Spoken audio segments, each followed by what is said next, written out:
the podcast where the real world meets the digital world as we explore the intersection of spatial computing and AI. Let's welcome our host, Andrew Ballard. Over to you, AB. Well, g'day and welcome to Spatial. Here we are in early March 2024. We've got 4 of the 5 out of us. Helena is, after an excellent episode in the last few days, is on a case, so she can't join us. I'm joined by Mirek. G'day, Mirek. How are you faring? Hello. I'm very well, thank you. And sitting side by side, I have Violet and William coming to us from Philly. How are we doing? Good. Great. We're glad to be here. Excellent. Violet's in an excellent mood, which is great. Be warned. That's all good. No. This episode is just news of the week, and say it is early March. This part of the world, it is the 8th of March. Different parts of the world, it's the 7th of March. That's the way the world turns. It has been a busy week in the world of spatial. There's been the first time we did our split episodes a week ago. We did a news of the week, but over the weekend we released our episode on how to get started in spatial AI. Well received, and thanks for your feedback. That was really awesome.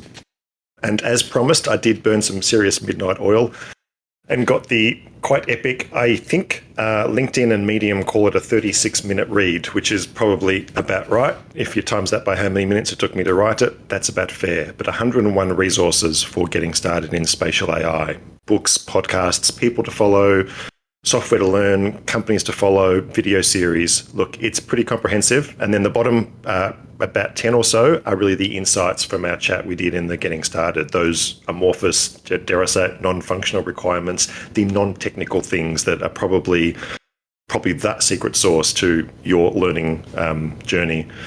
That's also been well received. Thanks everyone for sharing and for reading. Yes, I already think I need to make some updates, but I shall not be making constant updates. I've now made a rod for my back, and I'll do an update at least every year, maybe every 6 months. So all good. And then, crikey, the last couple of days we released our first guest interview, Dr. Scott Pesanowski. Many thanks to Scott for being the number one. Always hard, but it was a great chat and really awesome to take some time with him. Helena and I had an awesome chat through his history, where he came from, and a lot of shout outs to his mentors over the years, but really dove deep into how he's been working with the World Health Organization and others to resolve that gnarly intersection of geospatial with, I'll say it, regular 2D AI and the journey towards bigger, better, faster. There's a lot of really serious topics that he's trying to help people make decisions about. So it's not for the faint-hearted. So, hats off to Scott for both being the first and for opening the door to guest interviews. They will pop up in the stream just whenever they do. So there'll be more coming in the next couple of weeks and months. Cheers all. But now, just, team, what's been the news of the week? Has there been an overarching theme? Have we been noticing I think the Apple Vision Pro's on its dive down from hype cycle back to regular? What's been the vibe this week? I've been following the legal exchange between Elon Musk and Sam Altman. I don't know if that is something we should cover. I find it really interesting. With the caveat of I am not a lawyer, the world's best acronym ever. No, it definitely does feel like it's both serious as well as people with money throwing things at walls. But no, your take on it, Merritt? I don't think I have a take. I was just listening to some analyses, and first the initial indictment came from Elon Musk, and the more you look into the details, the more you think that there's actually a strong case there. But then Sam Altman replied with, their explanation of events, and now I think they have a pretty solid defense. So, hard to tell. No, they're bouncing the ball back and forth. Yes, it does. It is obviously both a power play and a pre-defensive, preemptive sort of move to stake your claim a little bit. So, one to watch. I think we definitely do need some lawyers to help us summarise the case. Are we qualified? No. Is it good fun to watch? I've got the popcorn ready, that's for sure. Yeah, I think at the same time we're seeing some. I think every week there's sort of a shift in the leaderboard with respect to which large language models in which general models are the leading ones. And so we've seen Mistral again pop up as a major contender. And then we've also seen Claude 3 that was released by Anthropic, which seems to be doing better in the benchmarks than GPT-4 in a number of dimensions. So that's exciting. It can get tiring after a while, but I'm keen to kick the tires on Claude 3. I'm encouraged somewhat by Anthropic's kind of constitutional AI essay and some of the things that they're doing. Although I do kind of scratch my head at times with the major tech companies being the ones competing against each other to own AI or become the AI monopoly. And so I rather put my money on Hugging Face as a kind of GitHub for AI rather than focusing in on any one big player. But Mistral and Claude look like they're good contenders, and hopefully there'll be a balance that is sustained long term. Absolutely, and their metrics are that they're a few points better on the scale out of 100, which is great, and we're creeping up all the time. As you just said, I'm really keen to find out if it's actually more useful or better in areas or in other places. It's going to be much harder to figure out whether a 97% versus a 98% solution is actually better for an average human. But that kind of LLM conversation is, by all means, it's just ramping up every alternate week. Stable Diffusion came out a couple of weeks ago, Stable Diffusion 3, which was the original stochastic text to image. It's major claim to fame, and the killer of memes, or the meme factory, is going to explode. It can do text, which is cool. I want this sign. I want a cute teddy bear holding this sign. Go, bang, does it. Now, that's obviously a well-positioned focus of it. It is far more elegant and powerful than that. But wow, that was a thing that a year ago was unsolvable with mashup, horrible text representing what the request was. Now it's like it's got the skills to do that. So maybe every 6 months when there's a worldwide demand for feature X, one of these big models will come to the party and just add in that secret sauce and make it happen. Alrighty, I'm going to go around the table. There's a few fast fives we've got to talk about today. Look, Violet, we've got to start with yours. I think the future of television is phenomenal, tongue-in-cheek, and it's half serious and half not. But can you tell us about what the future of television is? Yes, actually, I'm going to talk about the other one, but I will briefly talk about this just because I thought it was hilarious. Oh, yeah. This week I saw that someone came out with, are we calling them apps for the Vision Pro? Someone came out with an app called Television, which is the ability to watch television in your Vision Pro by placing a television somewhere around your space. But the real thing that makes it Vision Pro-y and not just placing a television in your space is that someone who FaceTimes you and has a Vision Pro can just float in the same space as you and watch television with you. This still trying to figure out if it's intentionally comedic, because it is quite funny. I can see its use case, but yeah, it's like the epitome of some strange Black Mirror episode. It's recursion, C recursion. I take it you've all done a search for that word on Google, and the first result is... Yeah, exactly. Yeah. It's both serious. I mean, it's probably in this first version, a fairly lightweight app. It's a video player with a frame or a 3D object around it. But yeah, they actually are teasing the fact that the next version will have bring a friend, bring a buddy, and they magically appear, although that buddy was sitting beside them. Anyway, there isn't much collaborative Vision Pro yet. This is one of the first that is hitting the airwaves. Yeah, absolutely. So I actually wanted to talk about another one, if that's all right. Go for it. Which is also probably old news. So I brought something new. Something old? And now I'm going to bring something old. So someone came up in my news feed, thought it was worth talking about. Google Earth Studio. It's an animation studio for Google Earth. But why this really stuck out to me is that in 2017, when I was at Sidewalk Labs, we had to create some new animations for our website that zoomed in on a new place, on a new city. And I had mocked up a website and just shown roughly what that animation would look like, just screen capturing, GIF capture from my screen.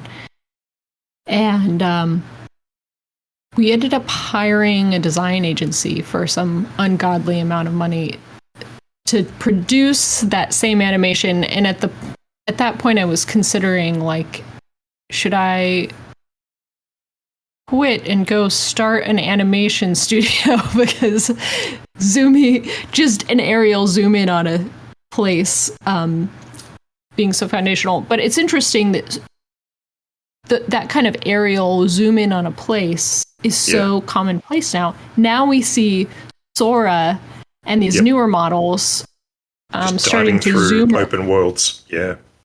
Yeah. There was like a video zooming through a museum. Maybe it was the Louvre The Louvre, yeah. And it was questions, how did they do it? And the question is, they didn't. Well, the answer was they didn't. This is all imagined. Yeah. Yeah. Yeah. So just kind of interesting to see Google Earth Studio, both because I think it's so common that we're going to need video of real places as an environment. And then two, like, this is just obviously an amazing data set to be able to then create these Sora-like videos that can tween between frames, make it very real. It'll be interesting to see what comes out.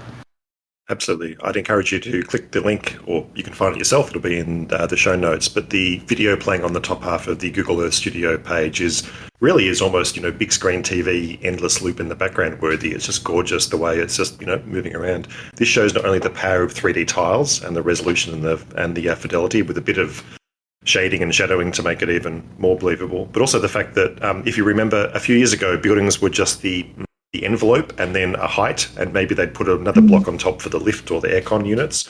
Now but there's all these different ways where they've been, I take it, hand tweaked and then half mechanical, half automated to make, all the slabs, the prisms, all the fidelity on top of buildings is now, resolving to finer and finer detail. Yeah, no, it's gorgeous. Thank you for that. That is a free service that you can basically output to video, or is it actually computation that actually uses the tiles forever, or is an output video? Seems like the output is a video. It gives you kind of both like a 3D environment where you place a camera and a path for the camera, but then also has a video animation timeline where you keyframe, if you're familiar with that term. Yeah. And then keyframe the different moments within the video of where the camera is on the path. Lovely. And then you can make it as smooth or as cinematic or as Michael Bay-ish as you possibly need to be. Yeah.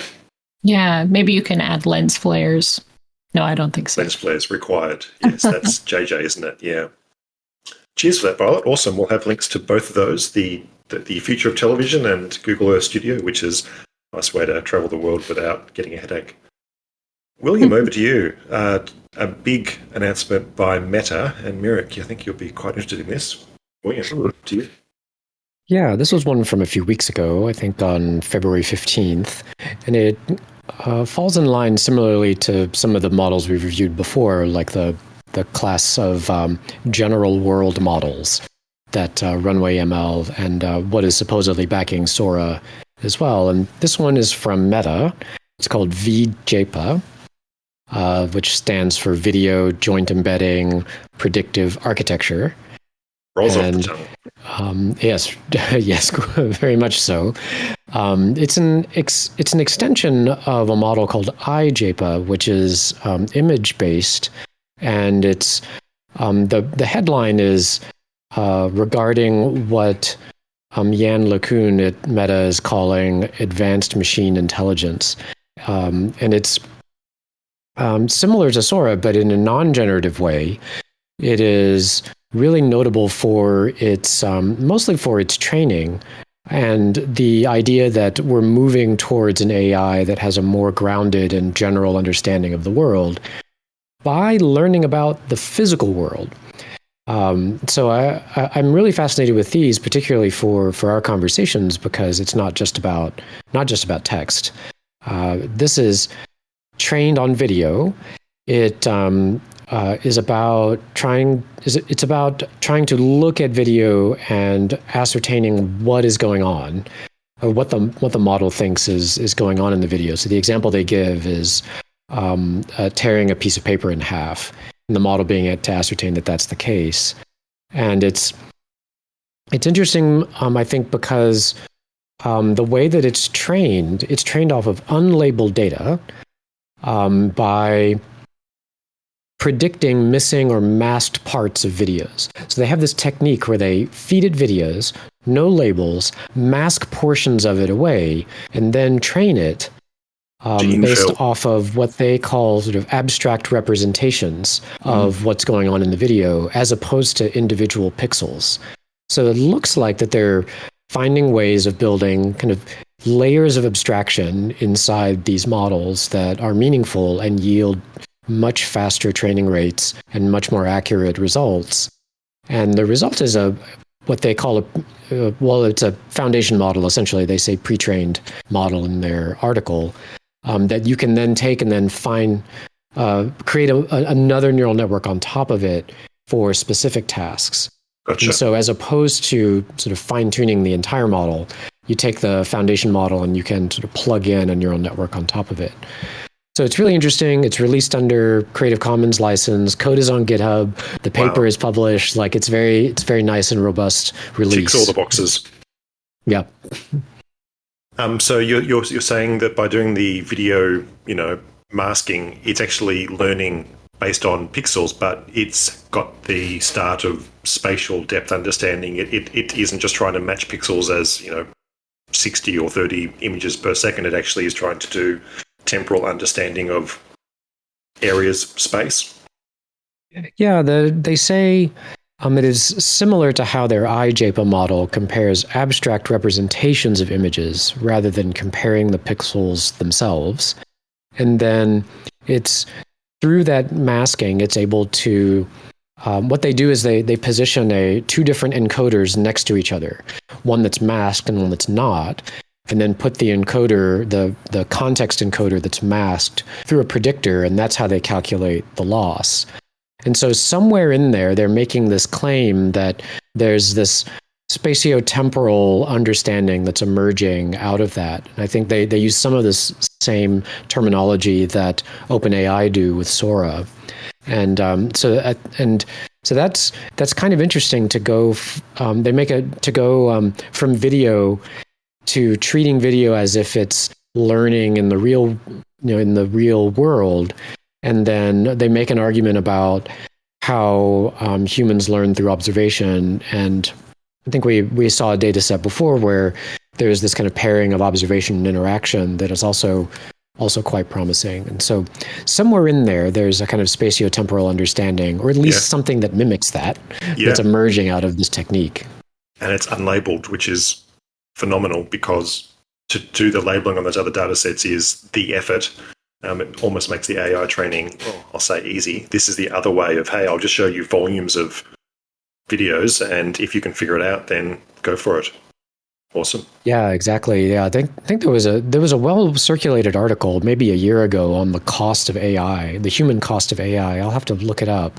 That talked about the extent to which the sort of mechanical Turk strategy is always ongoing with that labeling problem, particularly for things like diffusion models, where in the past, if you used a GAN, like a generative adversarial network on imagery, all you had to do was provide the set of images that you were interested in. Yeah. Yep. But now with diffusion models, you need billions and billions of samples of labeled images. So it's quite fascinating to try to break away from that. That's awesome. And top marks for Meta for releasing it, paper, code, demo, explanation, tutorials. Yeah, lovely. Great to see. I've got one very quick Fast Five and then my own Fast Five. This is actually on behalf of Helena, who's not here, but I'll do it on her behalf. Pleased to announce yesterday she released her podcast called Marketing Geospatial with Daniel O'Donoghue. And the first episode came out yesterday, literally the day after I did my 101 resources for Spatial AI. So done it. That's why I'll do this addendum here now, and we'll put in the show notes link to their podcast. It'll be, I believe, weekly from here. So looking forward to that. I listened to Thought Leadership last night and enjoyed it a lot. As an Aussie, I won't make any jokes about two Kiwis talking together, and I shall not imitate their voices. But it was brilliant, so awesome to see that. My own Fast Five this week is leading into the next episode, which, well, we'll tease it. But essentially, I've got two GPTs. Okay, GPTs have to be done in air quotes to separate them from what the hell is a regular GPT. This is OpenAI's paid premium service to preload up someone else's idea of what their chat history is for other people, asterisk, who have the OpenAI paid subscription. It's not arduous. It's in the order of $20 a month, and it gives you access to, ChatGPT-4. It's not out of OpenAI. They can do their own ads. But two have emerged in the last little bit, and one that I'd like to start with is The One, and bang, here it is. This is called GeoGPT Plus. This one is a little bit more geology than AI, so hold that thought. It's actually about geoscience, geology concepts, history of geology, explain uplift for me, explain continental drift.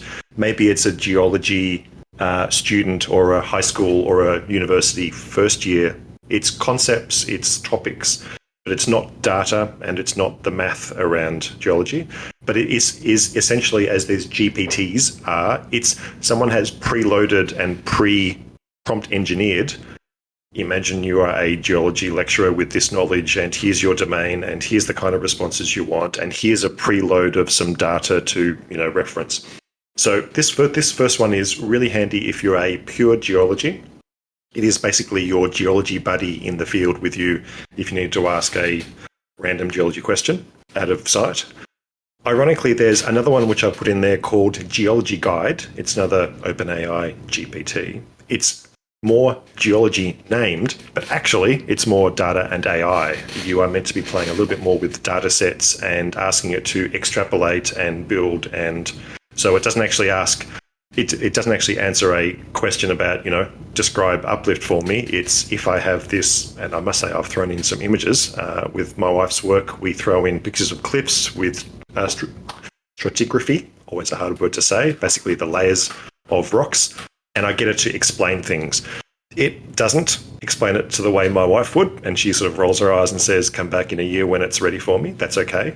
She's focused and, doing it for real. This is someone like me who's explained it vaguely, and it does a pretty good job. So the two of these together are different approaches for ways just to pre-package someone else's knowledge within the OpenAI baseline, but just add on someone's specific knowledge, specific field. Constrain it to, I probably can do math or ask about what's the fastest land animal, but it's far more focused on topic X or Y. So it's hopefully better in that topic than the general model, but it will probably correspondingly be unable to answer some questions outside its field. Do you guys subscribe to OpenAI, or am I 1 out of 4 here? Yes, we do. Yeah. Mirek, are you paid the dollars, or are you? I have not yet. I use the public version. Well done. Like everybody else. I've got to say, I threw you've probably seen the spatial space, the 3D graph of what the hell is spatial AI, and it's a lovely network graph with nodes and edges. And I threw the JSON at it and said, what have I missed? What can I add? Or how can I fix this? And it understood and totally got my graph data structure and was able to help me fill in some blanks. Hey, you might need a few things over here. So I've got to give it points. It's probably, and I'll hold the topic here in a second because it's probably in the next episode. It's really hard when you're playing with an interfaceless tool to know what you can and can't do.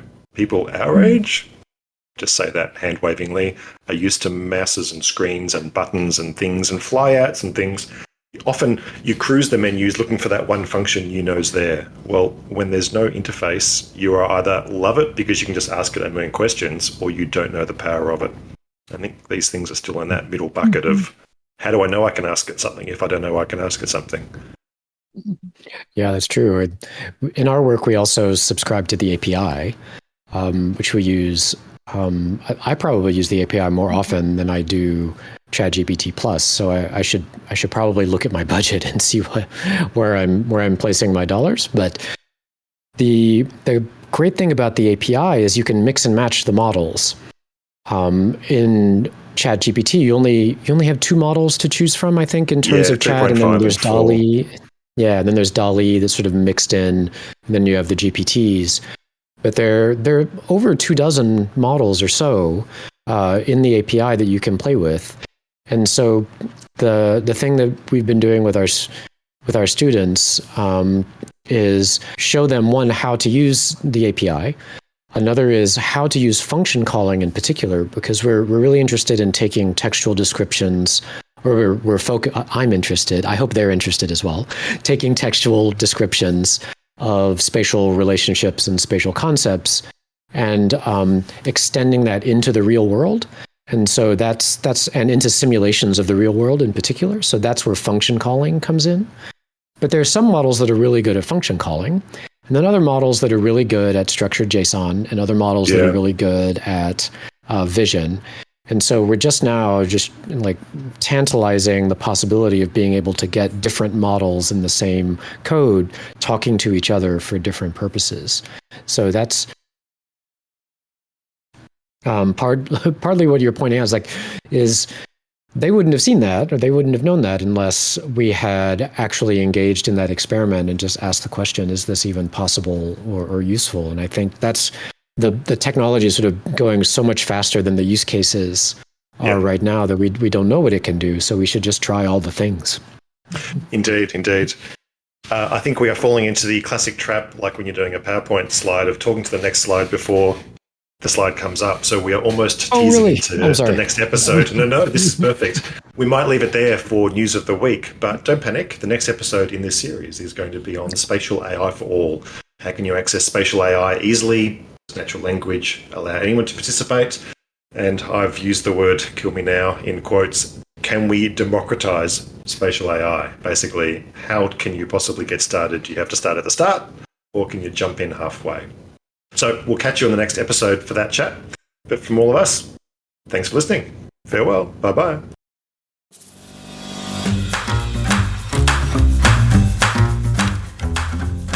If you'd like more news and insights about spatial AI, or have a story or interesting topic you'd like us to cover, reach out to us.